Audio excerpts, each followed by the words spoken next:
Welcome to the Nerd Party. Hi, this is Henry Gilroy, co-executive producer of Star Wars Rebels. You're listening to Aggressive Negotiations.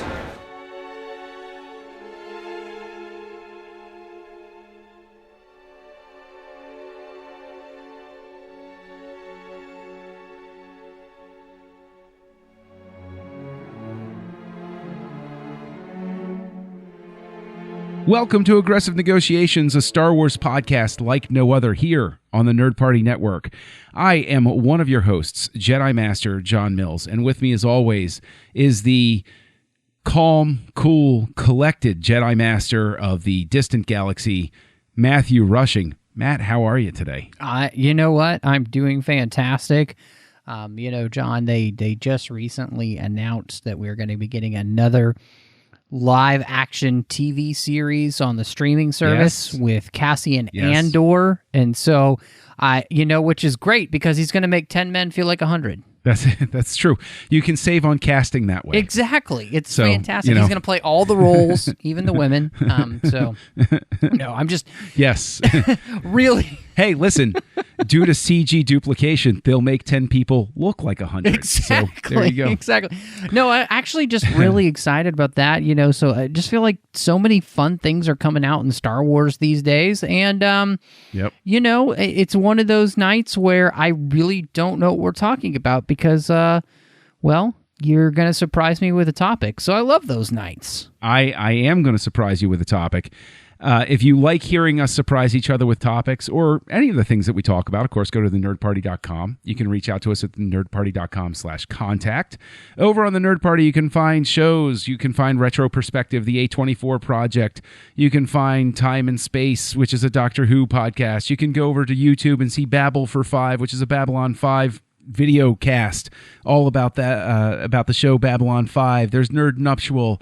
There's a Star Trek show, SETI Alpha 3. There's Filibuster. There's Missing Frames. I mean, good grief. The amount of content that the Nerd Party is bringing to everybody that was a great name for a unbelievable. Charlie Brown podcast. Good grief. There you go. Oh, that's right. And speaking of Charlie Brown, it makes me think of Harry Potter, and you've got your own show, Owl Post, going through the Harry Potter books one chapter at a time. So go to thenerdparty.com. Follow this show on Twitter at The Jedi Masters. Follow the network at Join Nerd Party. And you can, of course, reach out to the Nerd Party on Facebook and Instagram. So all of that preamble done.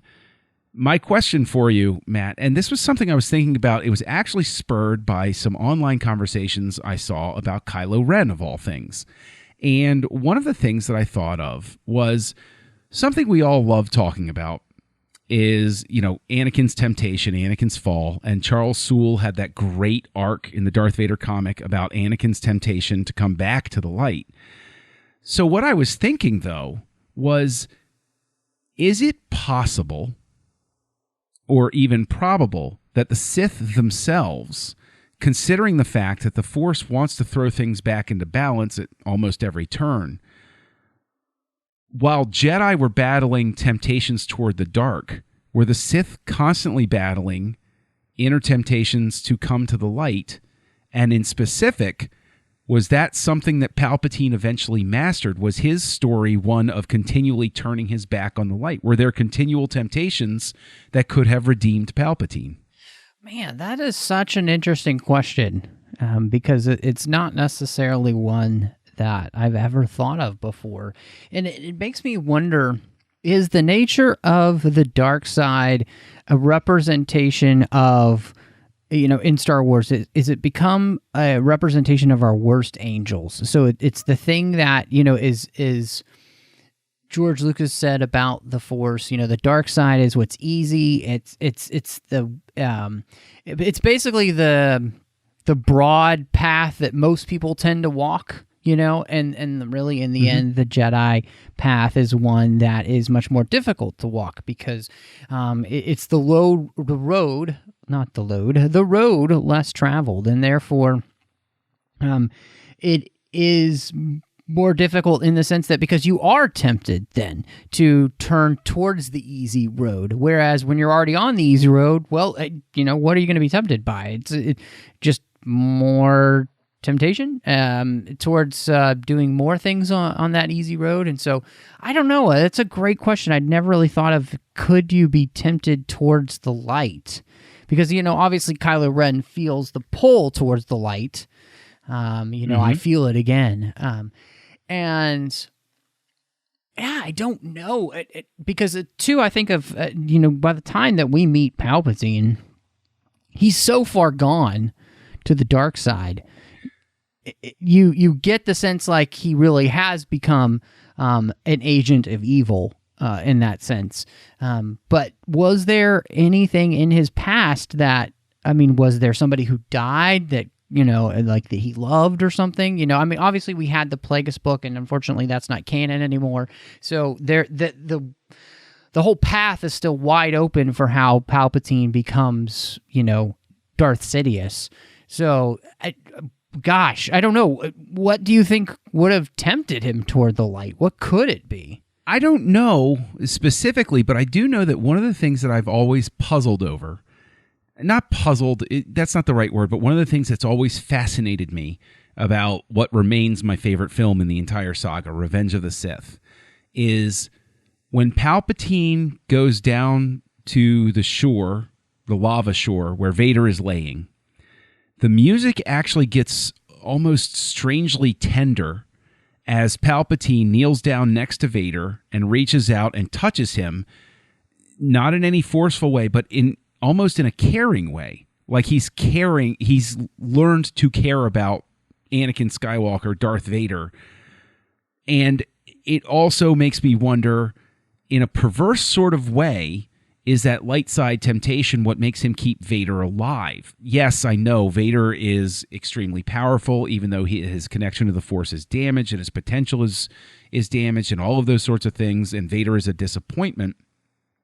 Is it possible that at play is some hint of that potential for goodness in him that he can't bring himself to do? Maybe what he should do at that moment, which is just kill Vader and then go find somebody else. He's already won. He doesn't really need to keep Vader alive, does he? Do you think possibly him keeping him alive is because he doesn't know the extent to which, Vader and of course Anakin's the damage it's caused, exactly what will happen at this moment, so that he will... he always has the opportunity to replace him anyway. It's not like it would be difficult for him to take out, Anakin at any time, really. So he's maybe hedging his bets. But I do agree with you. There is, in that moment, there does seem to be that connection between the old man who had seen this young child and has watched him grow up and has fostered a relationship with him, and somehow is it possible that relationship does and has meant more to him than he would like to let on. And in many ways, it's almost as if he's kind of had to die to that relationship as well, kind of the same way that Matthew Stover talks about Obi-Wan having to die. To the idea like he has to stop loving Anakin to do what he has to do in that moment. And is there ever that moment where maybe Palpatine has to do the same thing to Vader at some point, where he just becomes a tool instead of something that he has any care for whatsoever? Well, I definitely think that the dark side discipline is that Palpatine, even if he recognizes something like that in himself, he can squash it. He can meditate on it and turn his back. Like a Jedi would look at a dark side temptation, meditate on it, and say, this is not the right choice. So wouldn't the Sith also have, maybe that's what sets the Sith aside from just a dark side user, is that discipline. And so in a sense, yes, Palpatine has some sense of affection for Vader. I don't think either one of us is proposing that he's like a good dude who treats Vader well. That's not what we're saying. But like, rather instead that there is that tenderness in there, but it's Palpatine's continual decision to keep it under control and keep it disciplined that allows him to retain his focus to use Vader toward the ends. But it's almost like that overbearing father or taskmaster of a mentor who treats the pupil badly because he believes that's the way to get the result out of him. And so, like, I just think it's been so easy to just dismiss Palpatine as nothing more than just this sort of cartoonish one-dimensional evil. But I think McDiarmid's performance, I think the music, I think so much, especially in the prequels, adds these weird layers onto him. I mean, you know, he has the love of art. Now, I think probably by the end of Return of the Jedi, I think we see him at that moment where he has purged that all from the tenderness from himself, because he is willing to kill Vader. And Luke there's no emotional connection. There's almost like an emotional connection between Maul and Vader and Palpatine. You know, Palpatine to Maul, Palpatine to Vader. But there's no emotional connection to Dooku. Dooku's just a tool. And I think you can see a difference in the way that he treats Dooku from the others. Or am I just imagining that? No, I don't think that I don't think you're making that up. I do think that, you know, the way in which the Emperor, you know, and Palpatine treats his apprentices is very interesting. You can look all the way back at Darth Maul, and, you know, we know that he's had Darth Maul for a very long time. You know, he's been in his care for a very long time. And I think that's really fascinating, the fact that he would have had basically he would actually have had him from as young an age as possible to be able to train him in the ways of the Sith. And yet, you know, you see by the time that Maul faces off with Sidious in the Clone Wars, that any kind of relationship there is really gone, other than he's a tool to be used. Yeah. And that's even what Palpatine says, I still have uses for you. And so that there is no care there whatsoever. Whereas I think there's something about the relationship between Anakin and Palpatine, because there is such a dedication there of Anakin to Palpatine for the longest time. It is a true relationship, at least on Anakin's part, right? Like, there is a true relationship of a man that he looks to and sees as basically another type of father figure, you know, and not only that, but it's the father figure that's always encouraged him in his impulses. The ones that, you know, the father figure like Obi-Wan, who said, you know, you want to stay away from those. Yeah, no, I mean that's true, and I just think that there's I just struggle with. It's almost as if Palpatine has been, in terms of the films at this point, you know, the sequel trilogy, I still think that there are just interesting things that they could do with somebody, you know, plumbing those depths. But in terms of what you're talking about with Anakin's relationship with him, I just think it adds such an interesting aspect, what you're saying, where Anakin, like, in a sense, Anakin's light side, in a way, you could argue, is his loyalty and his devotion. Right. And in a sense, that's part of the trap that he has with Palpatine, is that loyalty and devotion. He's never treated me. He doesn't view Palpatine as having treated him badly.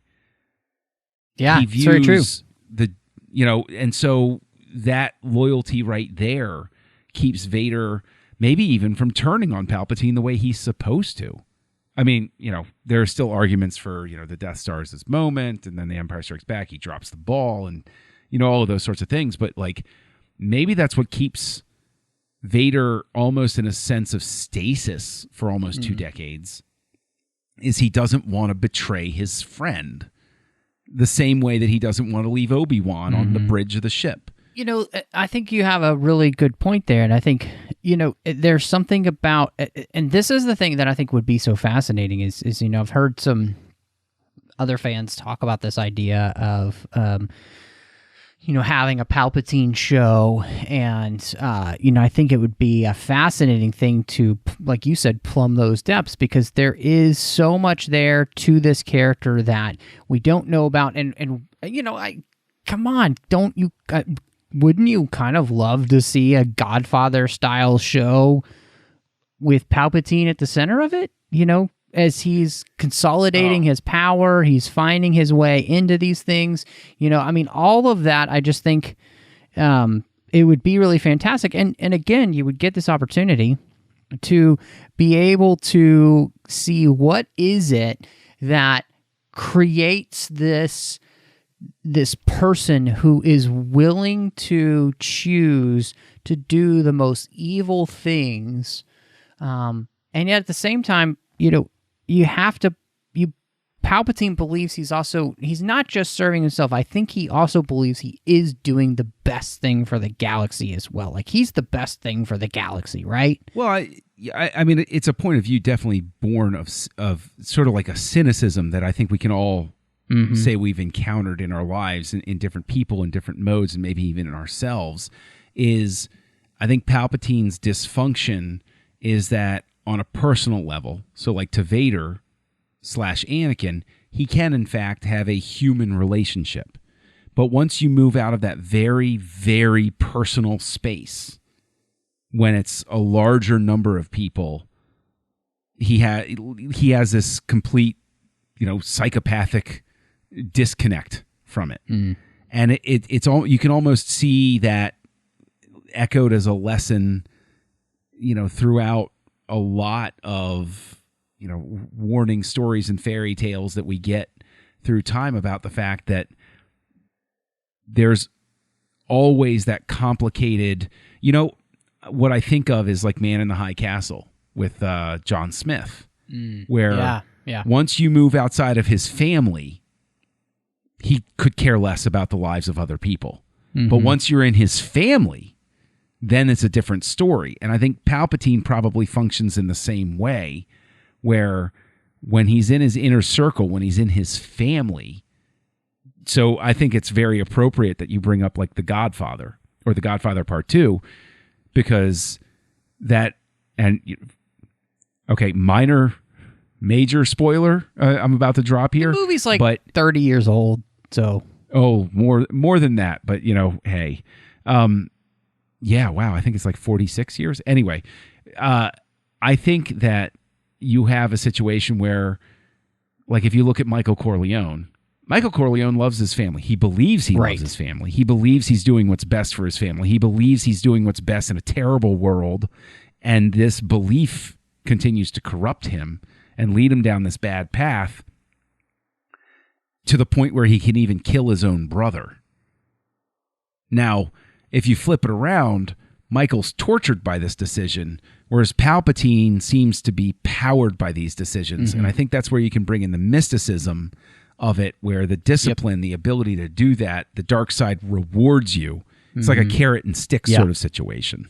What I think, what this says too, is that there's so much that can still be told to us about the Sith, and the Sith way of viewing things. We have so much about the way that the Jedi view the world, and yet we don't have that same, I think, complete, as close to complete kind of understanding of how the Sith really kind of view the world, and how they in some ways kind of justify what it is that they do and how they do it, and so we have the Sith code and everything like that that has been put out in different places. But, I think really plumbing the depths of the Sith is not something that we've done a lot of, unless it's been in like novels like the Bane novels and those kind of things. So, I think, again, it is just ripe for the taking. It's ripe for, I feel like we're plumbing Palpatine right now, plumbing the depths of Palpatine, and we really have opened up a can of okay, what does it mean to be a Sith, and how how do you live with yourself? Like, what are the justifications? What are the ramifications for you becoming, the godfather of the galaxy and feeling good about it? Because he genuinely feels good about it at the points that we've met him. So what is it that got this person to this point, I think would be fascinating. And the most interesting thing is that there are all of these layers, and I think we do pick up this idea that Palpatine really does feel like he's what's best for the galaxy. His way is what's best for the galaxy. His control is what's best for the galaxy, and all those things. But there's got to be a story in there that gets you to that place. And I'd really like to see it, because I think, as we're talking, he really is there's much more dimensions to his character than I think many people give him credit for. Yes, he is the mustache-twirling bad guy who has the plan for everything. But there does seem to be more to it than just that. Especially as we mentioned with his relationship with Anakin. And so, this raises a lot of questions for me about the idea of Sith and who and what they are and why they are like this.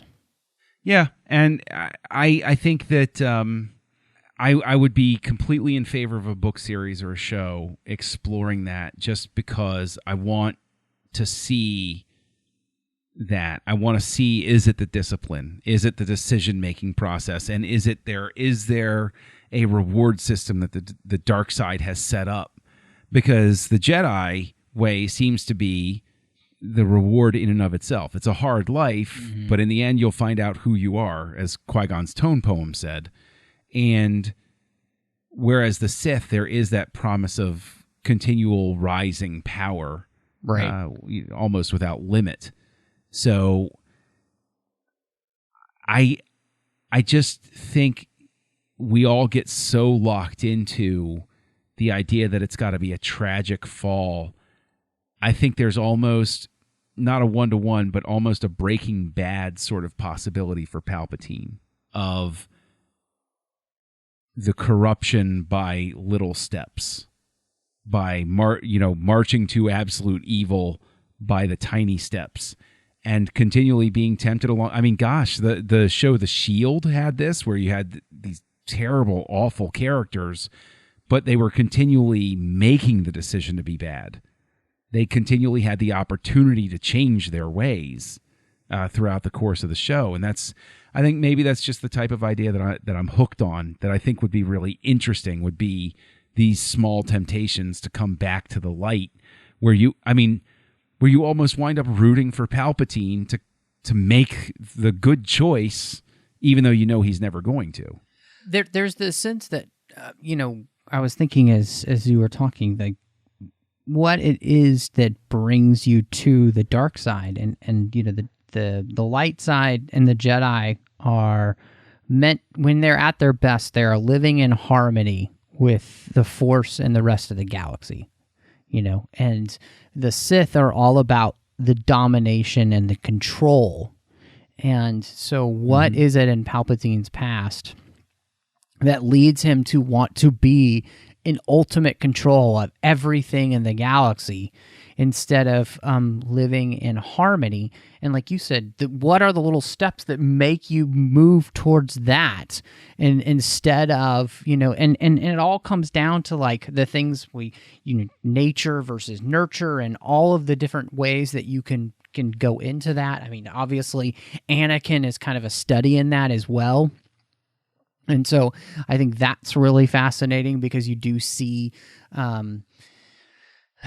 maybe bits and pieces of things that Palpatine himself maybe fell into, and that's why he's so good at ensnaring Anakin, possibly. So maybe Plagueis, his master, was able to get him on similar points, and he was able to move past those become for Anakin crutches that Palpatine's able to grow beyond the crutches that he had, so that he feels like he has no crutches. There is nothing that he is fully reliant on in a way that makes him weaker, basically.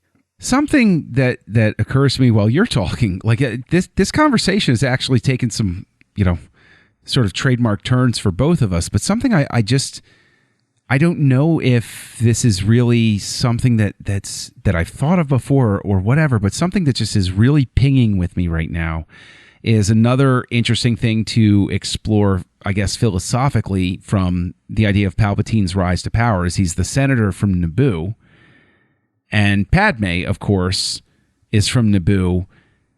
And so, in a sense, she becomes destined to become the mother of Luke and Leia, chosen by the Force. Like, she's the stopgap that the light side throws into place once Palpatine rises to power.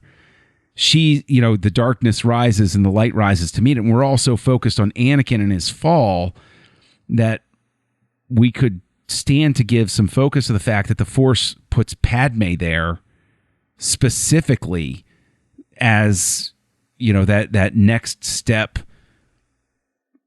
chess piece to safeguard against, because we know that it's a chess match between the light and the dark. Palpatine comes up, Palpatine's Darth Sidious, Palpatine starts rising, Palpatine's getting in power, the Jedi are starting to be corrupted. Bing! Padme's born.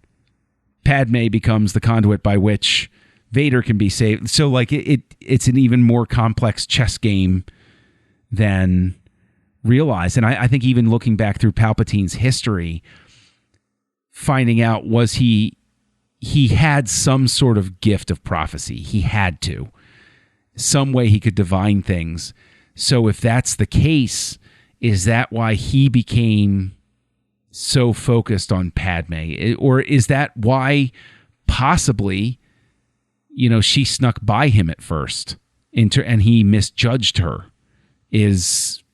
Since she wasn't a Force, maybe that's one of his misjudgments, is he didn't see the fact that Padme was, a light side answer to him because he didn't see a Force user.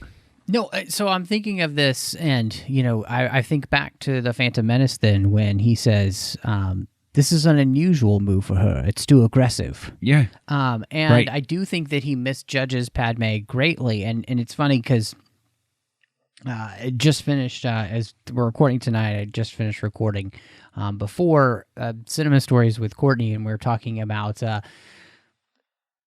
the Nutcracker in the Foreign Realms, and the main lesson of that movie is learning selflessness, basically. And the idea that a queen does not what is best for herself, but what is best for her people.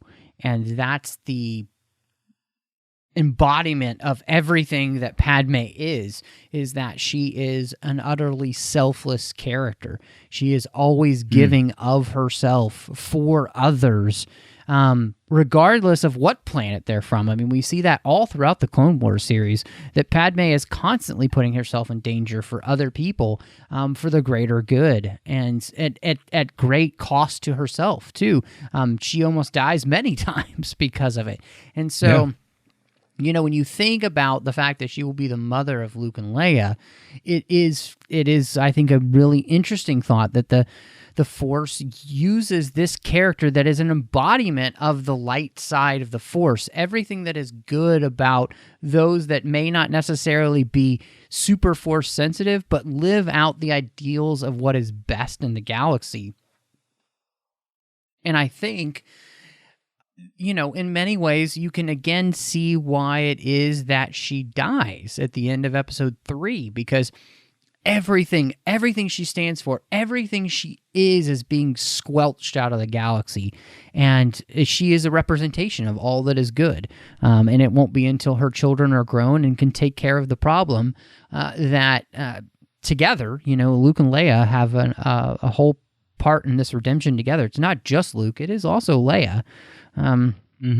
So, I really appreciate, I think that's a great thought. It's a great rabbit trail that, Palpatine rises from Naboo as the senator, which would be fascinating to find out exactly how he comes from Naboo, all of that kind of stuff. But the fact that also Padme, who will be a big part of his downfall, because of the children that she gives birth to, and even just because of her legacy. I mean, when we look at what they're doing in the canon with the comics and stuff, and the way that, Leia has learned about her mother and those kind of things. We see that there is that thread, and they've really done a good job of starting to weave that into that part of the series so that she is still a part of influencing those kids through her previous actions. And so really, really well done, I think, in that. Even you just thinking about the Claudia Gray novel, Leia, Princess of Alderaan, they do a little bit of that. So yeah, it's fascinating to think Palpatine, Padme, from Naboo, and the Force kind of finding a way to balance itself out. Kind of like the way the Force brought us together to do this show. Which one of us is evil? Which one of us is good? Matt, where can they find you online to debate that question? Well, I feel like they're going to be debating that for a long time because I think we each have our moments. But you can find me on Twitter, MattRushing02. And in fact, I am MattRushing02 across the board now for their Twitter, Instagram, and Letterboxd. You can find me all under the same name. You can also find me here on the network. As you mentioned earlier, I do Owl Post with Drea Kaufman, talking about Harry Potter each and every week, one chapter at a time. In fact, we just got into the Order of the Phoenix, so make sure you check out that show. I think you'll really enjoy it. I am also over on the Trek FM network doing a couple shows. We've got The Orb with Chris Jones talking about Star Trek Deep Space Nine, and then I have our General Geek Show, the 602 Club, talking about all things geeky, all the franchises we love. We just cram as much as we can into that show. And I mentioned it just a few moments ago, but Cinema Stories with Courtney, and that's where we talk about films through the lens of faith. Now, John, if anybody wants to, maybe share some thoughts with you about how, benevolent and kind you are, or maybe they think that, you're more like a dictator, where can they find you on Twitter? Oh boy, I'm not running that Twitter poll. That's not going to go well for me.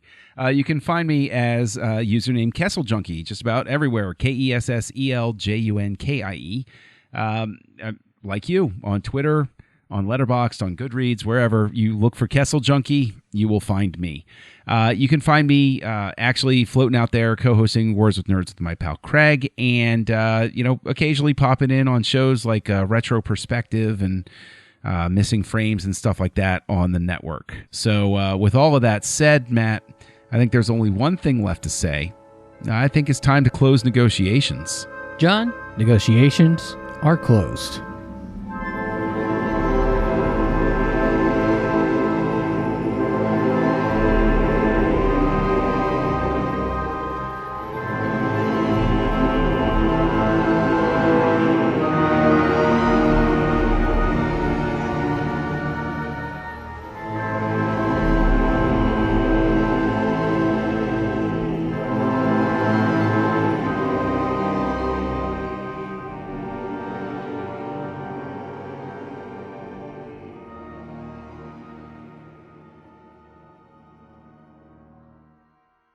Join the revolution.